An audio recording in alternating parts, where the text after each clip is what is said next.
Hello, നമ്മൾ ഇന്ന് കാലിക്കറ്റുള്ള highlight മോളിലേക്കാണ് കേട്ടോ പോയത്. ഏകദേശം ഒരു 9:30 ഒരു ടൈമിനാണ് നമ്മളവിടെ എത്തിയിട്ടുണ്ടായിരുന്നത്. അപ്പോൾ നമ്മൾ നേരെ ഫുഡ് കോർട്ടിൽ പോയിട്ട് ഒരു അവൽ മിൽക്ക് ഓർഡർ ചെയ്തു. അപ്പോൾ ഞാൻ ആദ്യമായിട്ടാണ് അവൽ മിൽക്ക് കുടിക്കുന്നത് കേട്ടോ. അപ്പോൾ എനിക്ക് ഭയങ്കരമായിട്ട് ഇഷ്ടപ്പെട്ടിട്ടുണ്ടായിരുന്നു. അപ്പോൾ ഇത് ഏത് ഫ്ലേവറാണെന്ന് അറിയില്ല. ഇതിന് 120 റുപ്പീസാണ് ആയിട്ടുണ്ടായിരുന്നത്. കുറച്ച് തണ്ണിമത്തനും ഐസ്ക്രീമും ഒക്കെ ഉണ്ടായിരുന്നു. നല്ല ടേസ്റ്റ് ഉണ്ടായിരുന്നു. പക്ഷേ ഏട്ടൻ അത്ര അങ്ങോട്ട് ഇഷ്ടമായില്ല എന്നാണ് പറഞ്ഞത്. ഞാൻ പിന്നെ ഫസ്റ്റ് ടൈം കഴിക്കുന്നതുകൊണ്ട് എനിക്ക് ഭയങ്കരമായിട്ട് ഇഷ്ടപ്പെട്ടു.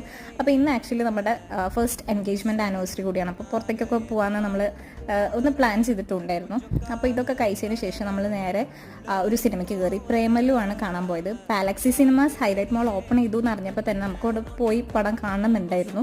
അപ്പോൾ അത്യാവശ്യം നല്ല റഷൊക്കെ ഉണ്ടായിരുന്നു. പിന്നെ പടം തുടങ്ങുന്നതിന് ഒരു 5 മിനിറ്റ് മുന്നേ മാത്രമാണ് നമ്മൾ ഉള്ളിൽ കയറ്റിയിട്ടുള്ളൂ. അതുവരെ നമ്മളവിടെ പുറത്തൊക്കെ ഇങ്ങനെ അങ്ങോട്ടും ഇങ്ങോട്ടും നടക്കുമായിരുന്നു. അപ്പോൾ അവിടുത്തെ ആംബിയൻസ് ഒക്കെ എനിക്ക് ഭയങ്കരമായിട്ട് ഇഷ്ടപ്പെട്ടു. നല്ല രസമുണ്ടായിരുന്നു കാണാനായിട്ട്. അങ്ങനെ നമ്മൾ ഉള്ളിൽ കയറി. നമ്മൾ എക്സിക്യൂട്ടീവ് സീറ്റാണ് കേട്ടോ എടുത്തിരുന്നത്. അവിടെ ലോഞ്ച് ഉണ്ടായിരുന്നു. ലോഞ്ച് ഞാൻ ആദ്യമായിട്ടാണ് കാണുന്നത്. അങ്ങനെ നല്ല അടിപൊളി പടമായിരുന്നു. ഒരുപാട് ചിരിക്കാനുണ്ടായിരുന്നു.